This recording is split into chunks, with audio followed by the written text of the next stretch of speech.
Instagram captions matter. That doesn't mean they have to be really long to be compelling. You can have a short caption that is really well crafted. The secret is in the structure, and that is exactly what we're going to talk about in today's video. Hey YouTube, welcome back to my channel. If you're new here, I'm Bella, an Instagram strategist based in the UK, and on this channel I share my best advice to help you market your business more effectively through Instagram so that you can generate more leads, more sales, more inquiries on a more consistent basis. The reason I'm talking to you about captions today is because at time of record in mid-2021, captions are still really important. Your visuals, your photos, your videos, they are what is going to stop the scroll. But your captions, your words, they have the power to encourage your followers to take whatever action it is you want them to take. Whether that is to engage on the content and engage in a dialogue with you in the comments section, whether that is encouraging them to save the post so that they can go back, reference it later, and start having that positive association with your brand, or whether it is to go and check out the link in your bio to discover more about your products or services.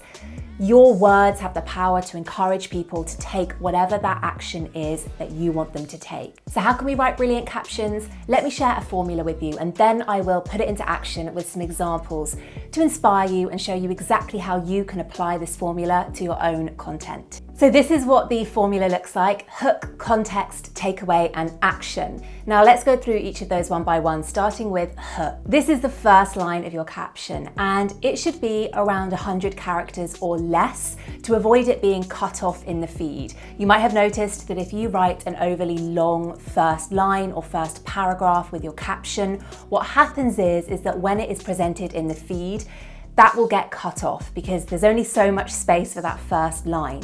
We don't want that first line to be cut off because what that means is that context is missing, meaning is missing, and it means that people will be less likely to click that read more button. So with your hook, treat it like the title of a blog post or the headline of a really juicy article. You want this to be a little bit clickbaity. You want it to encourage people to actually read the rest of your caption. Because if you've put loads of value in your caption, then there's no point doing so if you aren't going to entice people to actually click through to read all of that. So consider this your hook, your juicy first line. Ask a question. Make it a polarising statement. Include a number. That brings me on to context. So if your first line is a little bit clickbaity, what that sometimes means is that you need to give a bit of context in the second line. So you've encouraged people, you've enticed them to click read more, and now you need to tell them what the rest of the caption is about. Then we have the takeaway. So this is the main bulk of the caption. If this is an educational caption, this is where you would insert the tips or the step-by-step process. If this was a personal caption, this is where you would share the bulk of the story. And if this was an inspiring caption, this is where you would have the motivational, uplifting message. Last but not least, we have action. So this is where you are going to include a call to action.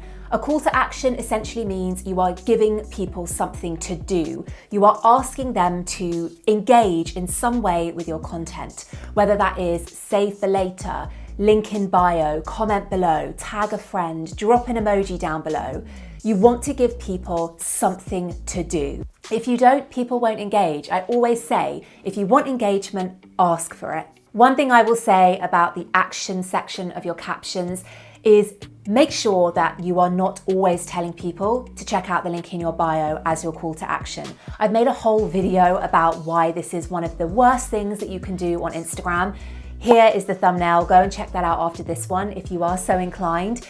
But don't always try to just send people away from your Instagram account. If you want to really build a strong community on Instagram, or even you just want to increase engagement on your content, then don't at every opportunity send people away to the link in your bio. Instead, try to engage people on your content. Start conversations, ask people to leave a comment below, ask them to drop an emoji or to tag a friend. Find ways that you can actually increase engagement on your content, because the more you do that, the more likely people will start to have an affinity with your brand and then be more inclined to go and check out the link in your bio when you ask them to do so. With every caption, make sure your sentences and paragraphs are super short. Don't treat caption writing like another normal piece of writing, because as you know, when you are reading a caption on your smartphone, paragraphs and sentences get really big really quickly. So cut it down. Make sure that you have max 1 or 2 sentences per paragraph so that people can really easily scan your caption and they don't ignore it or skip over bits because there's just too many blocks of text to consume. And that's difficult to quickly and easily digest.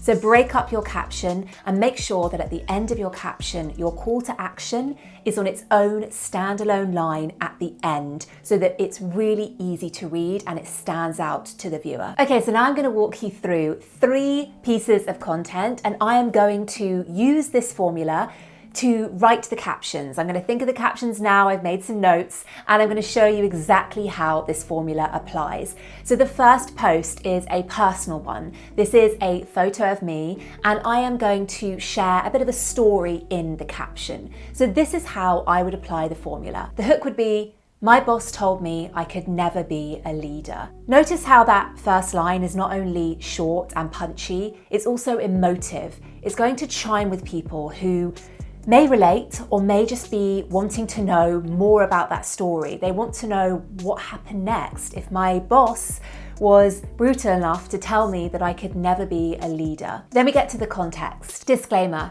I really like my boss, but who I was at my corporate job is not who I am as a business owner. It took me years to realize that, and it took a lot of courage to fight against the narrative that I myself had started to believe. One day I decided enough was enough.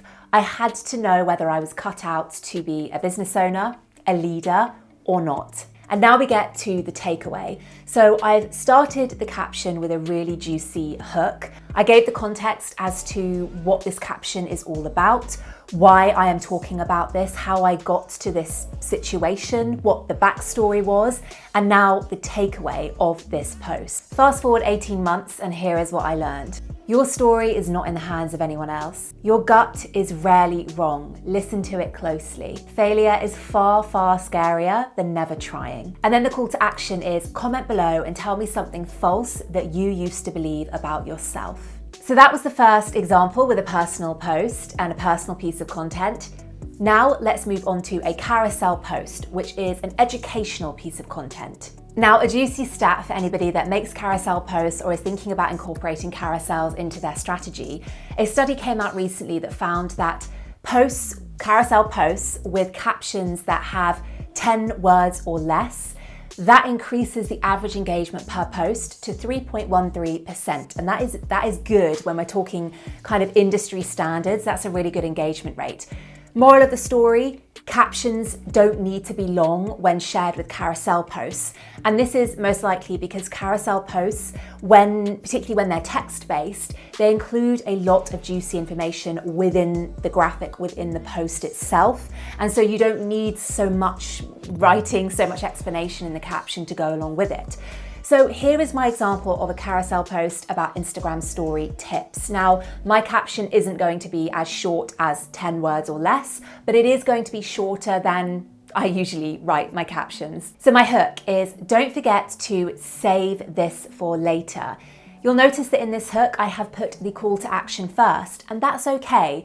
Because this is a carousel post and there is a lot of goodness within the post, I know that some people may not be so inclined to read the rest of the caption, and for that reason I am putting the call to action front and center as the first thing that they see. And I capitalize save just to really emphasize what that action is that I want people to take. But for the people in my audience, and there are always some of them, likewise in your audience, that do want to maybe have a bit more explanation or clarification and will read the caption, in the next line, I have put context, and the context I have given is Instagram stories are such an important part of your strategy. Why? Not only are they the best way to deepen relationships with your followers, but they are also a fantastic way to convert more of them into customers. So that was my context. That was me giving a bit of explanation as to what this post is about, why I've created it. And now the takeaway, swipe left to find out how to optimize them for success. and then my call to action, which tip did you find most useful? Now, last but not least, I wanted to share a product photo, a product post with you. And actually, it's not one of mine because I am a service-based business, but I wanted to give an example that would be really relevant to anybody selling physical products, but even digital products as well. And I've taken this example from the jewelry brand Daisy London. Now, this is a post that they shared recently, and this was the original caption that they had. And it isn't really doing much of anything right now, and I have edited it using the formula into what I would suggest is a much more optimized, much more compelling caption. And here is the hook. 3 reasons to purchase a Daisy piece today. I've got the number in there, it's intriguing. Okay, what are these 3 reasons? Let me find out, let me click read more. My context is brief, but I've put it in there just for a bit of a light touch, a little bit of humor, a little bit of playfulness, though we know you don't really need any excuses. Then we get into the takeaway, the 3 reasons why the reader should purchase a piece. So number 1, all of our pieces are made using 100% recycled silver. Our latest collection with YouTuber Estee Lalonde just dropped and we are obsessed. And 3, you get free delivery on all orders over £100. So that was my takeaway, and now the call to action. Browse the latest collection at the link in bio, and then I've used an emoji to point to the bio handle, the Instagram handle, which is clickable. So it's really easy if people are interested to hit that handle and be taken back to the profile where they can easily navigate to the URL at the link in bio. I've included this formula for compelling captions in the description box below, so do go away and use it and practice your caption writing with it. It's so helpful to help you get into the headspace of writing Instagram-worthy, compelling captions. And it will just get you into the practice of doing it so that one day you won't even need that formula anymore. If you enjoyed this video, do check out this video here, which is about how to increase engagement and specifically comments on your content. And I do talk about captions in there. Otherwise, check out this video here, which is all about going live on Instagram more regularly and more confidently. I hope you enjoyed this video. Don't forget to hit the subscribe and bell button. I'll see you next week for a brand new one. Thank you for watching.